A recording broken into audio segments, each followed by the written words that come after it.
A health worker helps with a drive-through coronavirus testing site in Denver. Michael Ciaglo, Getty Images. Financial markets are careening. Public tours of the very symbols of American political power, the White House, Capitol Hill and Supreme Court, are being put on hold while some congressional offices are shuttering altogether. Campaign rallies are being canceled. Professional sports leagues have suspended play. And Broadway and Disneyland are shutting down.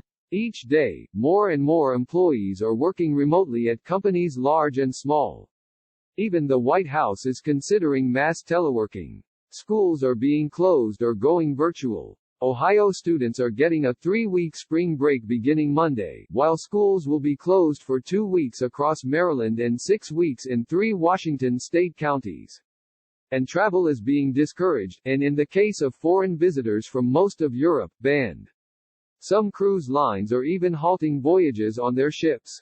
America is shutting down as Americans learn to adapt to life amid the coronavirus pandemic, a global health crisis that is straining public health systems and burrowing deeper into advanced economies and societies by the day. The question nobody can yet answer: for how long? I am confident that by counting and continuing to take these tough measures we will significantly reduce the threat to our citizens and we will ultimately and expeditiously defeat this virus, President Donald Trump said Wednesday evening, announcing a 30-day ban on certain travel from Europe. But domestically, the administration has been slow to issue specific guidance or declare a nationwide state of emergency, leaving governors, mayors and other local officials to implement a patchwork of guidelines and rulings that vary from state to state.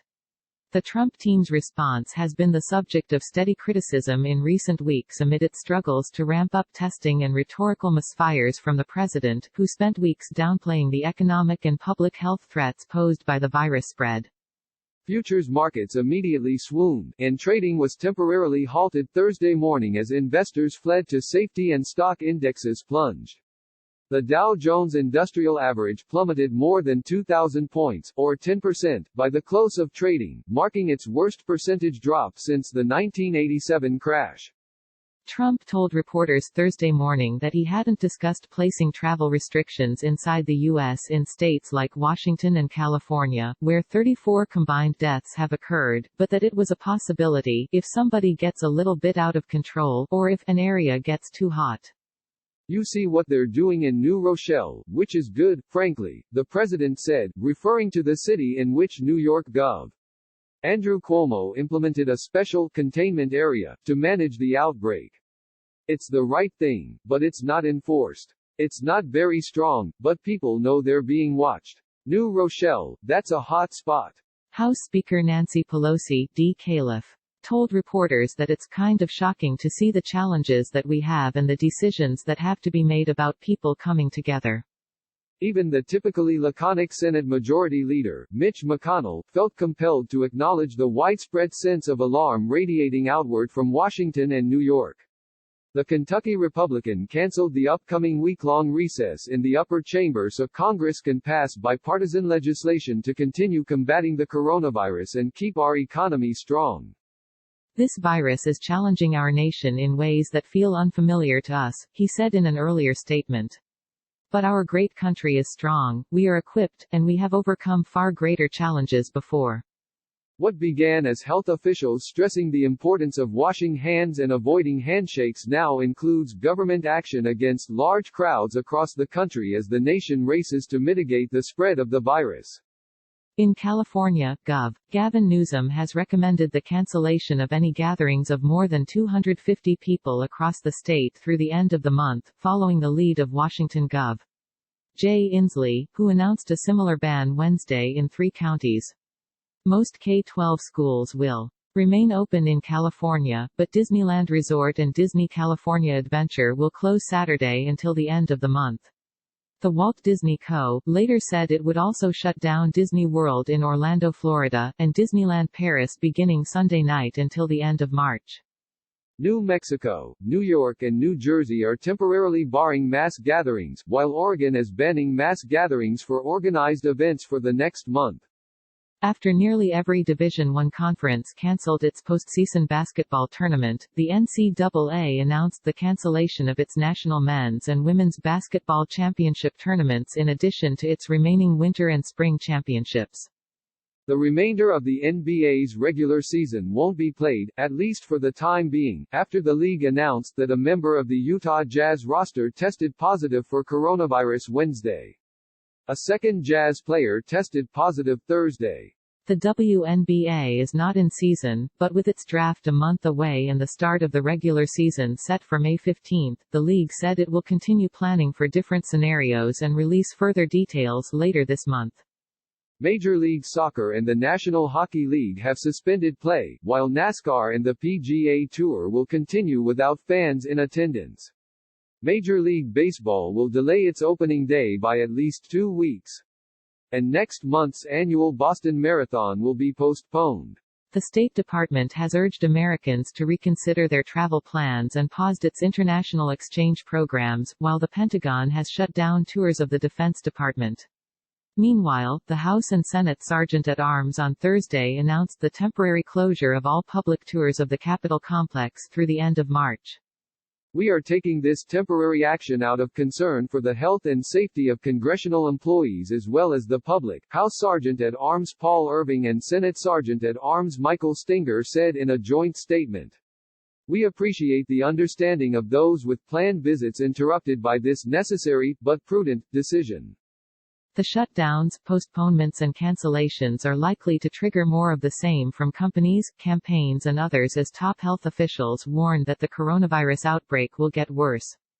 The House Oversight Committee resumed a hearing Thursday with Robert Redfield, Director of the Centers for Disease Control and Prevention, and Anthony Fauci, Director of the National Institute of Allergy and Infectious Diseases, that was postponed Wednesday due to an emergency White House meeting with President Donald Trump and Vice President Mike Pence. But even a member of the committee argued that it should have been canceled or postponed. These gentlemen should be able to go and do their work, Representative Clay Higgins, Arla, said. There's a time and battle when you need your frontline men on the front line, not in the rear with the gear. Fauci told lawmakers that America's test system is failing, noting that it's not set up for mass testing like other countries. Do I think we should be? Yes, Fauci said, but we're not. That's the reason why we're not able to answer the broader questions of how many people in the country are infected right now, he added. We hope to get there reasonably soon, but we're not there now. Several members of Congress are self-quarantining. But not even that has prevented the first known case of coronavirus on Capitol Hill.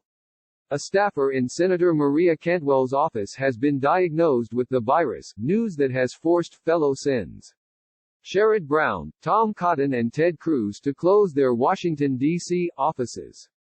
There are more than 1,300 cases in the U.S., spread across 40 states, according to an unofficial tally by researchers at Johns Hopkins University.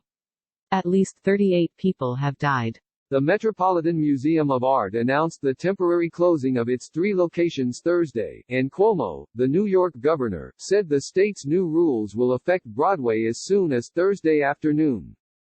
The Smithsonian said on Thursday that the National Zoo and all of its museums in the Washington, D.C., area and New York City would temporarily close as of Saturday, with no date announced for reopening. Also in Washington, the Kennedy Center said it was canceling all of its scheduled public performances and events from Friday through March 31. Meanwhile, Trump has canceled upcoming campaign stops in Colorado and Nevada out of an abundance of caution. And the White House has scrapped Thursday night's St. Patrick's Day party, according to 2 administration sources. Sunday's Democratic presidential debate between former Vice President Joe Biden and Vermont Senator Bernie Sanders will now occur in Washington, D.C., instead of Arizona, and Univision's Jorge Ramos will no longer moderate after possibly being exposed to the virus. He will be replaced by Elia Calderon.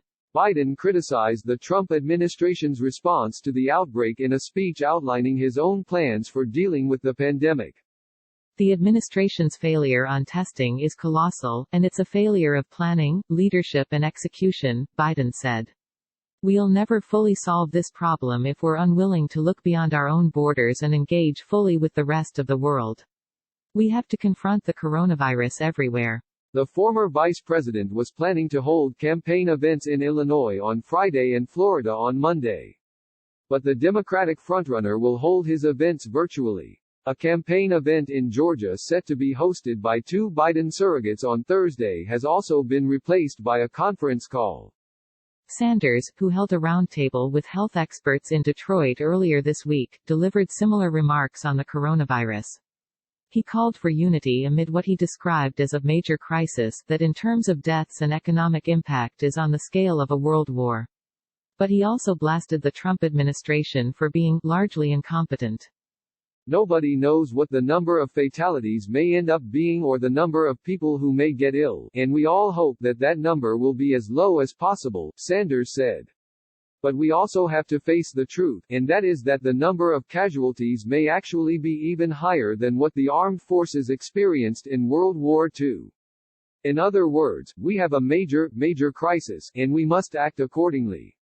Sarah Owermole, Dan Goldberg, Sam Sutton, Danielle Moyo, Victoria Colliver, Quint Forgy, Meredith McGraw and Jake Sherman contributed to this report.